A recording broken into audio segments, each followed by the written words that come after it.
अभी तक जो बताया जा रहा है उसमें महमूद कादिर लगारी मुस्लिम लीग नून के उम्मीदवार हैं, वो इस वक्त आगे हैं। अब तक जो पोलिंग स्टेशंस की तफसील नताइज से मुतालिक सामने आई है। मसर साहब, ये अगर कामयाबी मिल भी रही है मुस्लिम लीग नून की, तो क्या वो इसका बढ़ चढ़ कर जश्न मनाएंगे? क्या मुस्लिम लीग नून इससे मुतालिक कोई अपना बयानिया आपको अपनाती हुई नज़र आ रही है, जिससे मुतालिक हमने इस नशियात के शुरू में बात की कि वो कह सकते हैं कि जो उनकी हुकूमत या उनकी जमात के मुखालिफ बयानिया असल में वो हकीकत में मौजूद नहीं है, चूँकि इलेक्शन का नतीजा ये बताता है अगर वो जीतने में कामयाब होते हैं नशिस्त। देखिए, ग्राउंड पे तो सिचुएशन ये ना कि दूसरी कोई पार्टी नहीं है, तो अगर आप जश्न मनाएंगे भी तो किस चीज़ का मनाएंगे?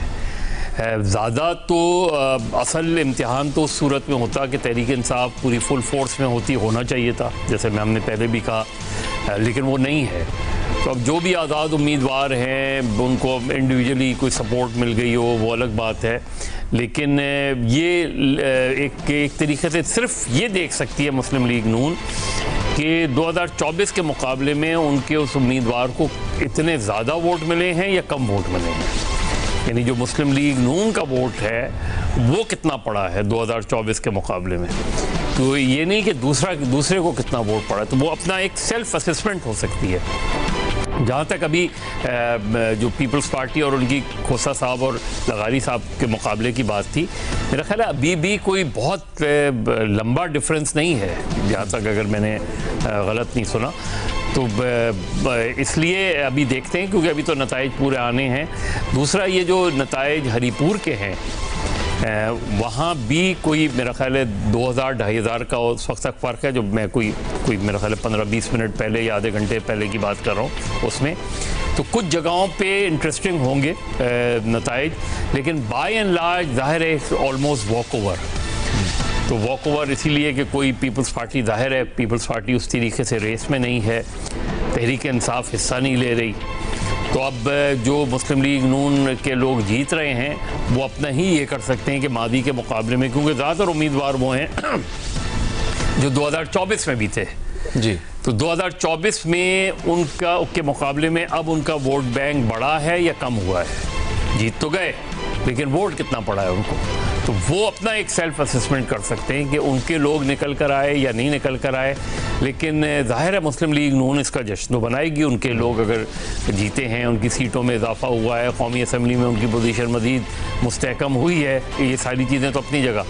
लेकिन असल चीज़ ये होता है किसी भी पार्टी के लिए कि वो अपनी सेल्फ असेसमेंट करती है इस तरह के इलेक्शन में, कि उनकी अपनी पार्टी का वोट में इजाफा हुआ है, कम हुआ है, जो राइवल्स हैं उन्होंने कितना वोट लिया है, नेगेटिव वोटिंग कितनी हुई है।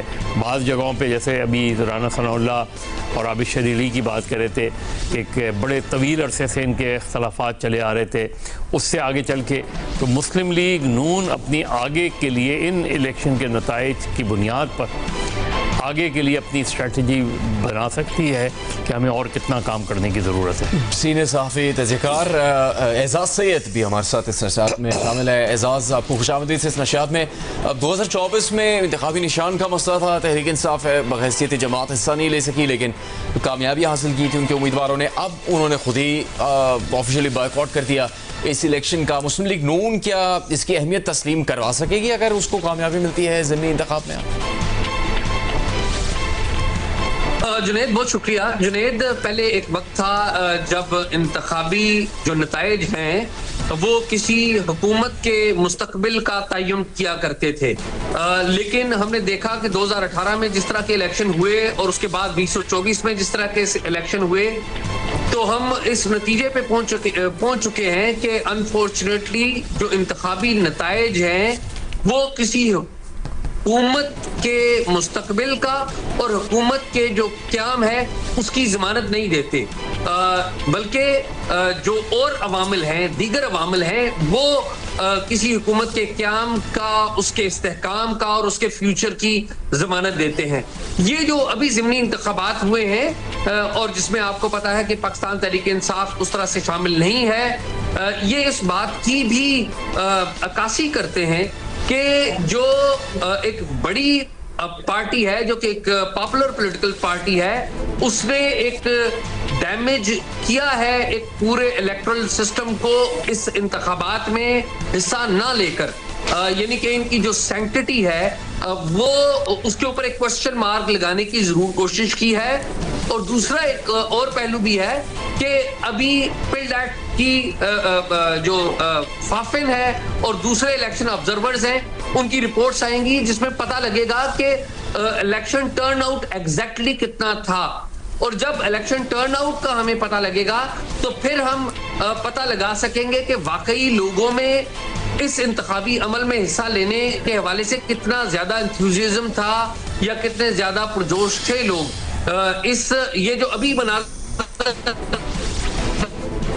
हम टेलीविजन स्क्रीन ये जो मनाजर है ये तो एक पॉलिटिकल पार्टी जो कि एक रूलिंग पॉलिटिकल पार्टी है उसके लोग हैं जो कि खुशी मना रहे हैं, उनको अपना जो इक़्तिदार है उसे मुस्तकम होता हुआ वो देख रहे हैं। लेकिन जो अपोजिशन है वो हमें नजर नहीं आ रही क्योंकि वो अमली तौर पर इस इंतखाबी अमल का हिस्सा नहीं है। तो मेरा ये ख्याल है कि जो ऑलरेडी एक मौजूदा जो इलेक्शन हुए जिसके नतीजे में गवर्नमेंट आई और एक अपोजिशन भी पार्लियामेंट के अंदर मौजूद है, लेकिन एक क्वेश्चन मार्क जरूर लगाया है 2024 के इलेक्शन में जो हालात हुए। तो मेरे ख्याल में ये क्वेश्चन मार्क ज्यादा विजिबल होगा इस सारे अमल से, इंस्टेड के लोग ज्यादा ट्रस्ट करने लग पड़े पाकिस्तान के पार्लिमानी सिस्टम। ये गुफ्तगू जारी रहेगी। एजाज सईद और मसीह बात करेंगे। हल्का PP 203 साहिवाल का नतीजा है गैर गैर सरकारी, जिसमें 185 पोलिंग स्टेशन में से 40 का नतीजा सामने आ चुका है और मुस्लिम लीग नून के मोहम्मद हनीफ इस वक्त यहां पर आगे हैं। आज़ाद उम्मीदवार फलक शेर दूसरे नंबर पर सामने आ रहे हैं। कि गैर सरकारी गैर-हतमी नतीजे के मुताबिक काफ़ी ज़्यादा पोलिंग स्टेशन में से चंद एक पोलिंग स्टेशन का गैर-हतमी गैर सरकारी नतीजा सामने आ रहा है, लेकिन जैसे ही नतीजे आ रहे हैं नताइज को आपके सामने पेश कर रहा है और